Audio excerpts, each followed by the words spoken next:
ओम नमः शिवाय। राधे कृष्णा। अभी आप श्रवण करने जा रहे हैं मोक्षदा एकादशी व्रत कथा। धर्मराज युधिष्ठिर कहने लगे कि हे भगवान, मैंने मार्गशीर्ष कृष्ण एकादशी अर्थात उत्पन्ना एकादशी का सविस्तार वर्णन सुना। अब आप कृपा करके मुझे मार्गशीर्ष माह के शुक्ल पक्ष की एकादशी के विषय में भी बतलाइए।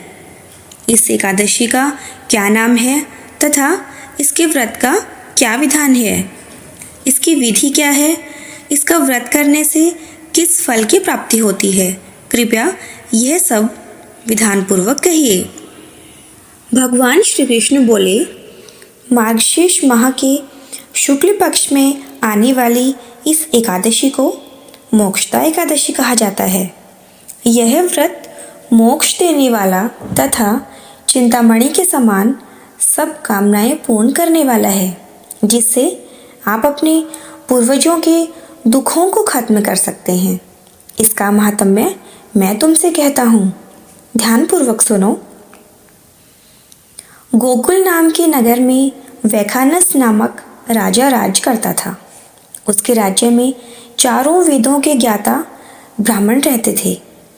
वह राजा अपनी प्रजा का पुत्रवत पालन करता था। एक बार रात्रि में राजा ने एक स्वप्न देखा कि उसके पिता नरक में हैं। उसे बड़ा आश्चर्य हुआ। प्रातः वह विद्वान ब्राह्मणों के पास गया और अपना स्वप्न सुनाया। कहा, मैंने अपने पिता को नरक में कष्ट उठाते देखा है। उन्होंने मुझसे कहा कि हे पुत्र, मैं नरक में पड़ा हूँ, यहाँ से मुझे मुक्त कराओ। जब से मैंने ये वचन सुने हैं तब से मैं बहुत बेचैन हूँ। चित्त में बड़ी अशांति हो रही है। मुझे इस राज्य, धन, पुत्र, स्त्री, हाथी, घोड़े आदि में कुछ भी सुख प्रतीत नहीं होता। क्या करूं? राजा ने कहा, हे ब्राह्मण देवताओं, इस दुख के कारण मेरा सारा शरीर चल रहा है। अब आप कृपा करके कोई तप, दान, व्रत आदि ऐसा उपाय बताइए जिससे मेरे पिता को मुक्ति मिल जाए। उस पुत्र का जीवन व्यर्थ है जो अपने माता पिता का उद्धार न कर सके। एक उत्तम पुत्र जो अपने माता पिता तथा पूर्वजों का उद्धार करता है, वह 1000 मूर्ख पुत्रों से अच्छा है। जैसे एक चंद्रमा सारे जगत में प्रकाश कर देता है परंतु हजारों तारे नहीं कर सकते।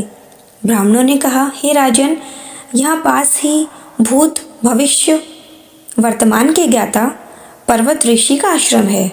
आपकी समस्या का हल वे जरूर करेंगे। ऐसा सुनकर राजा मुनि के आश्रम पर गया। उस आश्रम में अनेक शांत चित्त योगी और मुनि तपस्या कर रहे थे। उसी जगह पर्वत मुनि बैठे थे।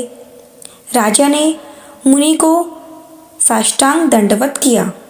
मुनि ने राजा से सांगोपांग कुशल पूछी।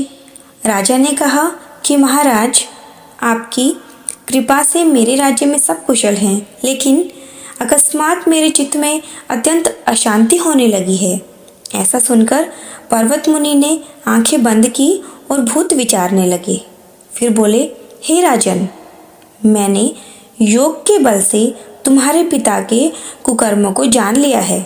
उन्होंने पूर्व जन्म में कामातुर होकर एक पत्नी को रति दी, किंतु तब राजा ने कहा, इसका कोई उपाय बताइए। मुनि बोले, हे राजन, आप मार्गशीर्ष एकादशी का उपवास करें और उस उपवास के पुण्य को अपने पिता को संकल्प कर दें। इसके प्रभाव से आपके पिता की अवश्य नरक से मुक्ति होगी। मुनि के ये वचन सुनकर राजा महल में आया और मुनि के कहने अनुसार कुटुंब सहित मोक्षदा एकादशी का व्रत किया।